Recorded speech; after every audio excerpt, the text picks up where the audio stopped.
प्यारे मित्रों, बहुत बहुत स्वागत है आपका अनाहत योग के 5वें सत्र में। पहले सत्र में, दूसरे सत्र में, तीसरे सत्र में और चौथे सत्र में हमने देखा कि कैसे प्राणायाम के माध्यम से अनाहत नाद को हम उपलब्ध होते हैं, उस परम दिव्य ध्वनि के स्रोत को जानते हैं और उसमें दिव्य भव्य स्नान करते हैं और ध्यान की भक्ति की एक अलग ऊंचाई को छू लेते हैं। आज एक अद्भुत विधि का अभ्यास करने जा रहे हैं जो है विज्ञान भैरव तंत्र से। विज्ञान भैरव तंत्र अपने आप में एक रहस्यपूर्ण ग्रंथ है और संभवतः इस दुनिया का सबसे पुराना ग्रंथ है। लगभग 10,000 साल वर्ष पुराना ग्रंथ है। इस ग्रंथ में भगवान शिव और पार्वती एक बड़ा अनूठा आध्यात्मिक संवाद करते हैं। माँ पार्वती भगवान शिव से पूछती है कि आपका मूल स्वभाव क्या है, आप कौन है, आपका सत्य रूप क्या है। और भगवान शिव बड़ी अनूठी चर्चा करते हैं, बुद्धि के तल पर कोई उत्तर नहीं देते। माँ पार्वती को वो 112 विधियाँ देते हैं, सवाल एक और उसके जवाब अनेक। 112 विधि में माँ पार्वती को वो एक एक विधि देते हैं और उस विधि को अगर कोई साधक करता है तो वो परम ज्ञान को उपलब्ध होता है। बड़ा अनूठा ग्रंथ है। और आपको एक बात कह दूं कि पृथ्वी पर आज तक जितने भी धर्म हुए उनके सारे स्रोत विज्ञान भैरव तंत्र में है। जितने भी धर्म हुए सारे स्रोत उसके विज्ञान भैरव तंत्र से जुड़े हुए हैं। तो आज की विधि बड़ी सुंदर है, बड़ी सरल है। केवल एक गहरा संकल्प हमें चाहिए कि इस विधि को डूबकर इसका आनंद ले हम। तो विधि कहती है कि ओम जैसी ध्वनि का मंद मंद उच्चार करो और इस उच्चार को करते करते पूर्ण ध्वनि को उपलब्ध हो जाओ। ओम क्या है? ओम अस्तित्व की ध्वनि है। ओम हमारा प्राण है। ओम अस्तित्व का मूल स्वर है। ओम से सब कुछ बनता है और एक दिन ओम में ही सब कुछ विलीन हो जाता है। ये ओम ध्वनि जो है 3 ध्वनियों से बनी हुई है, आ, उ और मा। अध्यात्म में 3 का अंक बड़ा रहस्यमयी है। ईश्वर एक है, ओंकार स्वरूप है, ऐसा हमने सुना है, लेकिन एक को हमने 3 में बांटा है। इस ओम को भी 3 अक्षरों में बांटा गया है। ओम एक है, ध्वनि परम है, ओम की ध्वनि परम है, लेकिन जहाँ तक जितने भी शब्द है वह इस आ, उ और मा ध्वनि से बने हुए हैं। कोई भी शब्द हो, असंख्य शब्द है, कई सारी भाषाएं हैं, लेकिन हर भाषा का जो स्रोत है वो आ, उ और मा में है। जैसे भौतिक शास्त्र है, इलेक्ट्रॉन, प्रोटॉन और न्यूट्रॉन। हर कोई पदार्थ जो आंखों से दिखता है, वह पदार्थ को अगर हम थोड़ा उसकी खोजबीन करें तो वैज्ञानिक कहते हैं कि हर पदार्थ के 3 स्रोत होते हैं। 3 चीज़ें मिलकर एक पदार्थ बनता है, वह है इलेक्ट्रॉन, न्यूट्रॉन और प्रोटॉन। यही चीज़ हमने हिंदू धर्म में भी देखी है। ब्रह्मा, विष्णु और महेश परमात्मा के 3 स्वरूप जाने हैं। है परमात्मा एक ही, लेकिन ब्रह्म भी है, वही विष्णु भी है और वही शिव भी है। गॉड यह शब्द जो है जनरेटर, ऑपरेटर और डिस्ट्रॉय। सो गॉड यह शब्द में भी 3 चीज़ें हैं। तो एक ओंकार है, लेकिन वह 3 चीज़ों में बटा हुआ है। क्रिश्चियन धर्म में भी ईश्वर पिता है, यीशु मसीह पुत्र है और पवित्र आत्मा है। 3 चीज़ें हैं। अध्यात्म में जब साधक समाधि लगाता है तो उस समाधि के भी 3 स्तर है। सत्यम, शिवम, सुंदरम, सच्चिद आनंद। भक्त जब भीतर डूबता है तो 3 स्तर पर देखता है कि सत्य है, शिव है और सुंदर है। तो हम ध्वनि की बात कर रहे थे। जैसे ध्वनि 2 चीज़ों से टकराने से होती है, इसके विपरीत भी इसका एक पहलू है, उसे हम समझेंगे आज। और इस विधि में उसी पहलू को ध्यान में उसका उपयोग किया गया है। जैसे दिन है तो रात है, सुगंध है तो दुर्गंध है, अंधेरा है तो प्रकाश है, प्रकाश है तो छाया है, दिन है तो रात है, अंधेरा है तो प्रकाश है, शांति है तो अशांति भी है। कोई नदी जो है प्रवाहमान है तो कोई तालाब संत रुका हुआ है। तो हर चीज़ की एक विपरीत चीज़ होती है। हर चीज़ जो हम देखते हैं इस दुनिया में या अनुभव करते हैं, जैसे उगता हुआ सूरज हो, हमें ऐसा लग सकता है कि सूरज उगता है इसके लिए प्रकृति खिल उठती है, लेकिन इसके विपरीत ऐसा भी हो सकता है कि प्रकृति खिल उठती है इसलिए सूरज उगता है।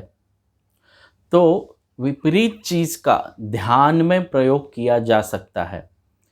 शांत हम हो सकते हैं क्योंकि हमारे भीतर अशांत होने का भाव भी है। हम अशांत हो सकते हैं क्योंकि हम शांत हो सकते हैं। तो वैसे ही ध्वनि है तो निर्ध्वनि है। ध्वनि है इसलिए मौन भी है। हम मौन इसीलिए हो सकते हैं क्योंकि हम बात कर सकते हैं। हम बात इसलिए कर सकते हैं क्योंकि मौन होने की क्षमता हमारे भीतर है।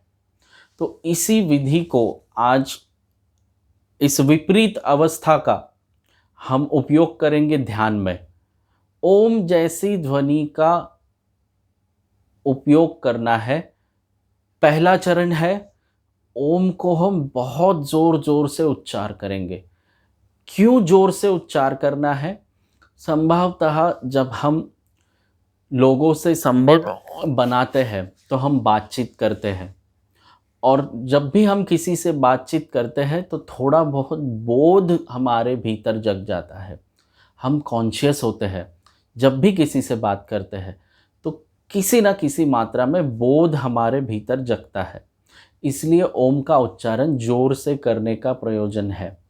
दूसरी बात, जब हम ओम का उच्चारण जोर से करते हैं तो आसपास की दीवारों से टकराकर उसकी प्रतिध्वनि लौटकर फिर हमारे पास आती है, उससे और बोध बढ़ता है, और उस प्रतिध्वनि में हम ओम में डुबकी लगा सकते हैं। हम ओम का उच्चारण करते हैं, पहले जोर से करना है क्योंकि बोध बढ़ता है, फिर जो प्रतिध्वनि लौट कर हमारे पास आती है उसमें हम ओम से पूरा भर जाते हैं। जैसे आप किसी रूम में ध्यान कर रहे हैं तो ओम की प्रतिध्वनि उस रूम में पूरी तरह से भर जाएगी। तो ओम का उच्चारण इतना करना है कि धीरे धीरे धीरे धीरे तुम पूरी तरह ओम से भर जाओ। तुम्हारे आसपास का वातावरण भी उस ओम से भर जाए। शरीर में जितनी भी मांसपेशियां है वह भी ओम से भर जाए। तुम्हारा रोम रोम, तुम्हारा प्राण प्राण पूरा ओम से भर जाए। ओम के अलावा और कुछ बचेगा नहीं। बस उस क्षण मौन में, बिना जुबान के, बिना उच्चारण के, बिना किसी साउंड के, बिना ध्वनि के, भीतर ही भीतर जोर से मौन में ओम का उच्चारण करना है, बिना किसी आवाज़ के। आंखें बंद करके दूसरे चरण में ओम का उच्चारण करेंगे जोर से, और फिर धीरे धीरे धीरे धीरे धीरे धीरे वह ओम का जो उच्चार हम कर रहे हैं उसकी मात्रा धीरे धीरे हमें कम करनी है। ऐसा क्यों? क्योंकि जब भी किसी चीज़, किसी मंत्र का उच्चार हम बार बार करते हैं तो हमारा मन और हम उससे ऊब जाते हैं और नींद हमें लग जाती है। इसलिए लोरी हर कोई माँ गाती है, और जब भी लोरी गाती है तो उसी चीज़ के बार बार रिपीटेशन से बच्चा सो जाता है या कोई भी आदमी सो जाता है। धर्म सभा में भी आप देखोगे कि बहुत सारी कथाएं, बार बार वही कथाएं सालों तक कही जाती है, और उस कथा को सुनते सुनते लोग, पहले से ही पता होता है कि अब क्या होने वाला है, और लोग सो जाते हैं। तो बार बार उच्चार करने से हमें नींद आती है, इसीलिए उस उच्चार को धीमा करना है, धीमा करना है। जितना उच्चार हम धीमी धीमी धीमी रफ्तार से करेंगे उतना बोध बढ़ता जाएगा। ये तराजू की तरह है, अगर बोध ऊपर चला जाता है तो ध्वनि का जो उच्चार हम कर रहे हैं उसे हमें नीचे लाना है। अगर ध्वनि का उच्चार अगर आप बढ़ाते हो कंटिन्यू, तो बोध उतना नहीं रह पाएगा, फिर आपको नींद आएगी। इसलिए शिव ने कहा है कि इस विधि में भगवान शिव कहते हैं कि ओम जैसी ध्वनि का मंद मंद उच्चार करो। मंद उच्चार इसके लिए करना है कि बोध बढ़े भीतर, नींद नहीं आए। और उस मंद उच्चार को इतना मंद करना है, इतने धीमी रफ्तार से करना है कि बोध परम शिखर पर जाए, और उस मंद उच्चार को आप एक सीमा तक करें और उसके बाद उसे छोड़ दें। इससे होता क्या है, आप छलांग लेते हो ध्वनि के द्वारा, निर्ध्वनि के जगत में आप छलांग लेते हो। उपयोग तो ध्वनि का करते हो, लेकिन उसके पीछे जो विपरीत पहलू जो है, उसकी जो विपरीत परिणाम जो है, आप उसमें छलांग लेते हो। और जो मौन पीछे प्रवाह बहता है उसका, जैसे सिक्का है, एक सिक्के के पीछे मौन है, इस सिक्के के इस बाजू में ध्वनि है, ध्वनि के पीछे मौन है। तो ध्वनि का उच्चार तो हमने किया, उसके पीछे मौन बाय डिफ़ॉल्ट बाय प्रोडक्ट चला आता है, उस मौन का हमें ध्यान में उपयोग करना है। तो ओम जैसी ध्वनि का मंद मंद उच्चार करने से भीतर बोध जगता है और हम उस परम ध्वनि से कनेक्ट हो जाते हैं। आओ इस विधि को 3 चरणों में करेंगे। पहला चरण है कि ओम का जोर से उच्चार करेंगे थोड़ी देर, फिर ओम का उच्चारण मौन में करेंगे, और फिर उसको धीमे धीमे धीमे धीमे करते करते हम निर्ध्वनि में प्रवेश करेंगे और ओंकार को सुनेंगे, उसका आनंद लेंगे। पहला चरण, ओम का उच्चारण करना है। कोई संगीत की ज़रूरत नहीं, जहाँ आप हो, जैसे हो, ओम का उच्चार करना है। भीतर श्वास गहरी लेंगे, ओ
अगला चरण, ओम का उच्चार भीतर ही भीतर करेंगे।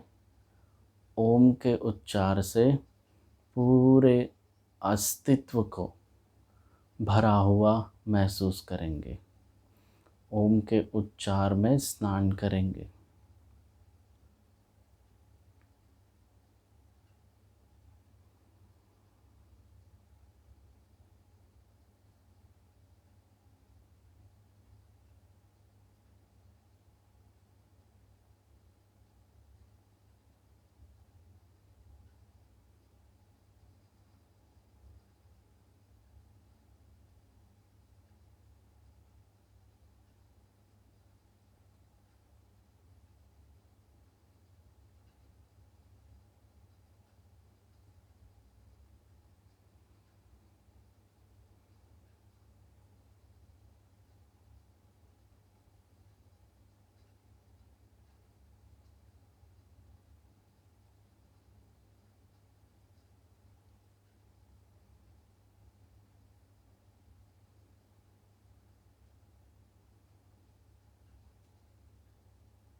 अब ओम का उच्चार करना बंद कर दें और अस्तित्व में जो परम मौन का संगीत है, निर्ध्वनि का ओंकार का संगीत है, उसके प्रति जाग जाए और उसका आनंद लें।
आज का ध्यान पूरा हुआ।